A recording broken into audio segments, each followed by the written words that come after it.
tulikuwa na siku muhimu ya kujadiliana kwa pamoja, kufundishana, kuelekezana, kupeana taarifa, tukiwa na makundi mbalimbali ya kijamii, hasa waandishi wa habari, kwa maana ya wawakilishi wa waandishi wa habari, wawakilishi wa viongozi wa dini, wawakilishi wa wanawake viongozi kutoka kwenye ngazi ya jamii na asasi za kiraia. Kusudi kubwa zaidi ilikuwa ni kujengana uwezo, hasa kwenye masuala ya vitendo vya ukatili wa kijinsia na ukandamizaji wa wanawake kwenye nyanja mbalimbali, na hususan kwenye vyama vya siasa au kwenye michakato ya uchaguzi. Tumejadiliana kwa kina tukiangazia namna ambavyo ukatili wa kijinsia ni matokeo ya mambo mbalimbali, hasa swala la malezi, ndoa na familia. Tumepata mawazo ya wadau mbalimbali, hasa viongozi wa dini, tukikusudia kuangazia zaidi namna ambavyo vitendo vya ukatili wa kijinsia vinazaliwa kwenye jamii zetu. Sasa kwa uzoefu wetu kwa taasisi tumebaini pamekuwepo na vitendo vingi vya ukatili wa kijinsia kipindi cha uchaguzi, na hasa rushwa ya ngono maeneo ya uchaguzi au kwenye mchakato wa uchaguzi, na wanaoathirika kwa kiwango kikubwa ni wanawake na wasichana vijana wanaojikita au waliojidhatiti au waliojitoa kushiriki kwenye michakato ya uchaguzi na kuwania nafasi mbalimbali za uongozi. Leo tulikuwa tunatamani kuona viongozi wa dini, asasi za kiraia, vyombo vya habari vinavunja ukimya, vinapaza sauti, vinazungumzia masuala haya, vinaripotia, ili wajue makosa ya jinai yanaripotiwa wapi, na hasa makosa ya rushwa ya ngono yanaripotiwa wapi, na makosa ya madai yanaripotiwa wapi. Malezi kimekuwa ni kikwazo kikubwa sana, ndoa kimekuwa kikwazo kikubwa sana, na familia kimekuwa kikwazo kikubwa sana. Kwa hiyo aina zote za ukatili tunazoziona kwa watoto, tunazoziona kwa wanawake, tunazoziona kwa makundi mbalimbali ya kijamii, chimbuko lake ni usahaulifu wa familia, usahaulifu wa ndoa na usahaulifu wa malezi. Watoto wengi hawalelewi, na hivyo tunazalisha vijana wasiokuwa na malezi mazuri na wanandoa au wazazi wasio na malezi. Lakini kipekee zaidi tumeangalia ndoa hazina thamani. Vijana wanaoana bila kufahamiana, vijana wanaoana bila kushirikisha wadau muhimu kama wazazi na ndugu wa karibu, vijana wanaoana bila kushirikisha kikamilifu taasisi za dini, na hivyo mwisho wa siku madhara yanajitokeza. Tunakuwa na ndoa za misimu, ndoa zisizoshikamana, na mwisho taasisi hii haitazamwi chanya tunapozungumza sasa hivi, kwa sababu kila mtu amebaki kuwa na mtazamo wake na maamuzi yake. Zaidi tumeangalia malezi ya watoto, kwamba kwa kiwango kikubwa zaidi watoto tunaowaona, tuna watoto waliosahaulika, wanaohudumiwa na walelewi na wazazi, lakini wanaotazamwa na kufungwa na wadada wa kazi, na wala hawapati miongozo na malezi stahiki kutoka kwa wazazi wao.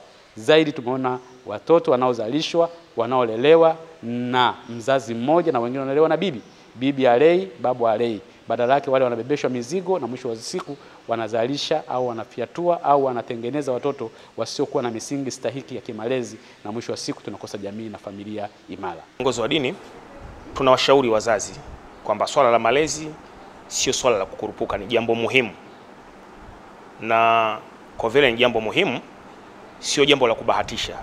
Nahitaji kwanza kufahamu kwamba malezi ni nini. Malezi ni mchakato mpana ambao tunahitaji mtoto kumwandaa ili awe baba wa baadaye, awe mama wa baadaye, awe kiongozi wa baadaye. Sasa wakati wa maandalizi lazima tuwe na vitu sahihi. Kwanza kwenye malezi lazima mlezi naye pia awe na elimu sahihi ya malezi. Moja ya changamoto tulionayo ni ile dhana ya kuamini kwamba kila mzazi anaweza kulea, au kila anayelea basi hivi anavyolea ndio inafaa. Kuna tofauti kubwa kati ya kulea na kufuga. Wengi tunawafuga watoto wetu kwa sababu tu tunawapatia chakula, malazi na mavazi, kwa sababu ni haki za kibinadamu, lakini kwa maana ya malezi lazima awe na maarifa ya kutosha ya kufahamu dunia yake. Sasa kama viongozi wa dini hatuwezi kupata taifa lilo bora wala vijana walio bora wa baadaye kama watu wake hawatokuwa na dini. Kwa hiyo lazima malezi yahusishwe na dini. Husishwe na dini kwa sababu dunia yenyewe ni ya dini. Dunia mwenyewe Mwenyezi Mungu. Kwa hiyo lazima turudi kwa Mwenyezi Mungu tangu mchakato. Sasa tunapozungumzia malezi tunazungumza namna mtoto tunavyomkuza kimaarifa yake, lakini pia anapopata matarajio ya kuanza maisha yake. Kwa mfano kwenye ndoa, anapoamua kuwa na ndoa, lazima tuitazame hiyo ndoa. Huyu anakusudia kuoa, anataka kwenda kumuoa nani? Yukoje huyu anayemuoa? Maelekezo yamesemaje? Kwa mfano tunapotaja swala la mwanaume kupata mwanamke, maelezo ya Uislamu yamesema mwanamke anaolewa vyovyote itakavyokuwa kwa sifa 4 tu: uzuri alionao, mali yake, nasabu pamoja na dini. Lakini dini inasisitiza zaidi aolewe mwanamke mwenye dini. Kwa hiyo sisi kuijenga dini ni jukumu letu. Lakini pia hata mwanaume sahihi wa kuoa ni yupi? Wanaelezwa wanawake nao pia, mwanamke sio mihemko tu kwa sababu tu mwanaume ana mali, mwanaume ni maarufu, star na vitu vingine. Hapana, wanawake wanashauriwa. Kwanza mchakato wa kuchagua mwanaume haumtoshi mwanamke.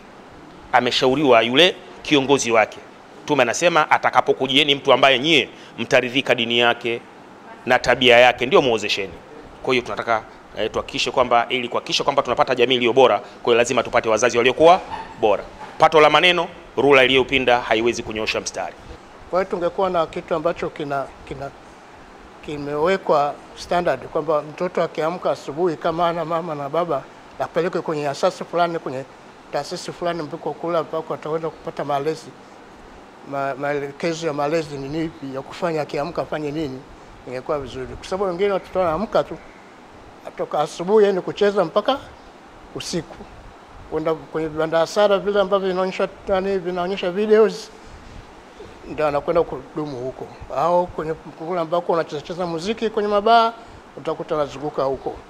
Kwa hiyo watoto wamekosa formula ya kulelewa, vipi walelewe katika jamii yetu. Kwenye habari za malezi ninasema akina mama wote tulee vizuri watoto wetu, kwa sababu tunaachiwa watoto ambao wajukuu zetu. Kwa hiyo sasa hivi tuwatunze, tuwahimize watoto wetu, tukae nao pamoja ili na wao wawalee watoto wao. Wasituachie mabibi kulea watoto, kwa sababu mabibi hatuwezi kulea watoto sasa hivi, wao tumewalea na sasa na watoto hatuwezi kulea sisi. Kwa hiyo ninachosema watoto sasa hivi, wazazi wenzangu, tuwatunze, tuwahimize watoto wetu wakae pamoja, wasidange ili watoto kutuachia sisi. Subscribe kwa kubonyeza kitufe chekundu chini ya video hii na kisha bonyeza alama ya kengele ili uwe wa kwanza kupata kila kinachotokea muda wowote hapa Mashujaa TV.